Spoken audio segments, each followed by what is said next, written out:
নমস্কার বন্ধুরা, অতসী সহজ রান্নাঘরে আরও একটা নতুন রেসিপিতে সবাইকে স্বাগত। আজকের আমি তোমাদের সাথে শেয়ার করব পাকা কলা দিয়ে মালপোয়ার রেসিপি। কলা যখন খুব বেশি পেকে যায় তখন এমনিভাবে আর খাওয়া যায় না, তখন আমরা ফেলে দিই। কলা আর ফেলে না দিয়ে খুব সহজভাবে বাড়িতে এইভাবে মালপোয়া বানিয়ে নিলে ভীষণ ভালো খেতে হয়। আশা করি আজকের ভিডিওটা তোমাদের ভালো লাগবে। মালপোয়া বানানোর জন্য প্রথমে আমি পাকা কলা এরকম খোসা ছাড়িয়ে নিয়েছি।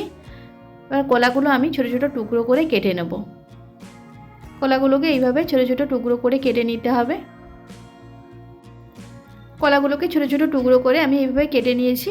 এখন আমি একটা মিক্সির জার নিয়েছি, তাতে আমি টুকরো করা কলাগুলো দিয়ে দেব আর দিয়ে দেব চিনি। পাকা কলা এমনি খুব মিষ্টি হয়, তবে খুব বেশি চিনি দেওয়ার প্রয়োজন নেই। আমি হাফ কাপ এখানে চিনি দিয়ে দিলাম। চিনিটা দিয়ে খুব ভালো করে আমি পেস্ট করে নেব। এখন আমি একটা বাটি নিয়েছি, তাতে আমি দিয়ে দেব 1 কাপ ময়দা আর দিয়ে দেব হাফ কাপ সুজি, দিয়ে আমি চেলে নেব। এখন আমি খুব সামান্য পরিমাণ লবণ দিয়ে দেব আর দিয়ে দেব 1 চামচ মৌরি। এই শুকনো উপকরণগুলো খুব ভালো করে আমি মিশিয়ে নেব।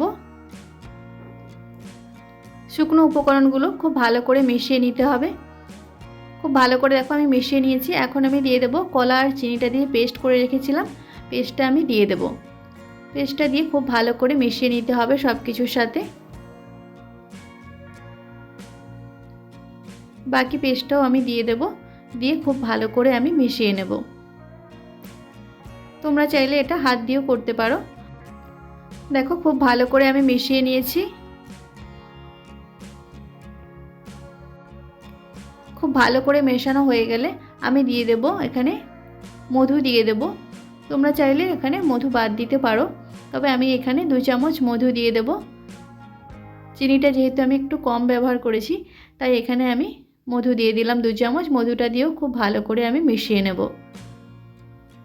মধু দিলে মালপোয়ার টেস্টটা ভীষণ ভালো হয়। দেখো সব কিছু আমি খুব ভালো করে মিশিয়ে নিয়েছি। এখন আমি অল্প অল্প দুধ দিয়ে একটা ব্যাটার বানিয়ে নেব। আমি দুধটা আগে থেকে গরম করে ঠান্ডা করে রেখেছিলাম। দুধটা দিয়ে একটা স্মুথ ব্যাটার বানিয়ে নিতে হবে। ব্যাটারের ঘনত্বটা খুব বেশি পাতলাও হবে না, আবার মোটাও হবে না। দেখো আমি তোমাদের দেখিয়ে দিচ্ছি ব্যাটারের ঘনত্বটা কেমন হবে। ঠিক এভাবেই হবে ব্যাটারের ঘনত্বটা।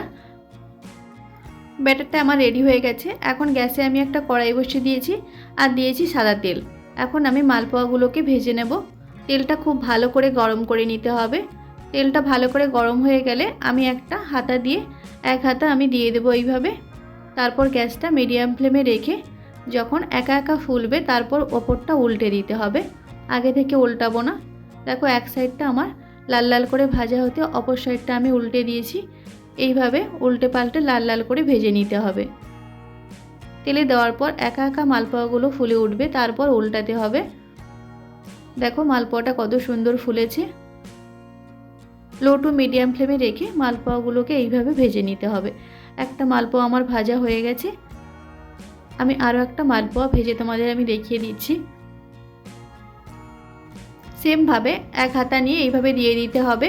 তারপর মিডিয়াম ফ্লেমে রেখে যখন মালপোয়াটা একা একা ফুলে যাবে তখন অপর সাইডটা উল্টে দিতে হবে। দেখো অপরটা উল্টে দিলে খুব সুন্দরভাবে মালপোয়াটা ফুলে যাবে। আর দুপারটা এরকম লাল লাল করে ভেজে নামিয়ে নিতে হবে। দেখো এইভাবে আমি সমস্ত মালপোয়াগুলো ভেজে রেডি করে নিয়েছি। এখন আমি একটা প্লেটে সার্ভ করে নিয়েছি। দেখো মালপোয়াগুলো কতটা নরম হয়েছে আর দেখতেও কতটা সুন্দর হয়েছে। সমস্ত মালপোয়াগুলো কত সুন্দরভাবে ফুলেছে। এবার তোমরা পাকা কলা না ফেলে দিয়ে এইভাবে বাড়িতে মালপোয়া বানিয়ে নেবে, ভীষণ ভালো খেতে হবে। আশা করি আজকের রেসিপিটা তোমাদের ভালো লেগেছে। যদি ভালো লাগে তাহলে অবশ্যই একটা লাইক করে দেবে। দেখো একটা মালপোয়া আমি তোমাদের কেটে দেখাচ্ছি, ভেতরটা কতটা সুন্দর হয়েছে, কতটা জালিদার হয়েছে, একেবারে সফট হয়েছে, ভীষণ ভালো খেতে হয়। আমার রেসিপিগুলো যদি তোমাদের ভালো লাগে তাহলে অবশ্যই আমার চ্যানেলটিকে সাবস্ক্রাইব করে আমার পাশে থাকবে। যারা অলরেডি আমার চ্যানেলটিকে সাবস্ক্রাইব করেছো তাদের অসংখ্য ধন্যবাদ। আজকের ভিডিওটা এই পর্যন্ত। নেক্সট কোনো ভিডিওতে তোমাদের সাথে আবার দেখা হচ্ছে নতুন কোনো একটা রেসিপি নিয়ে। ততক্ষণে তোমরা ভালো থেকো, সুস্থ থেকো। ধন্যবাদ।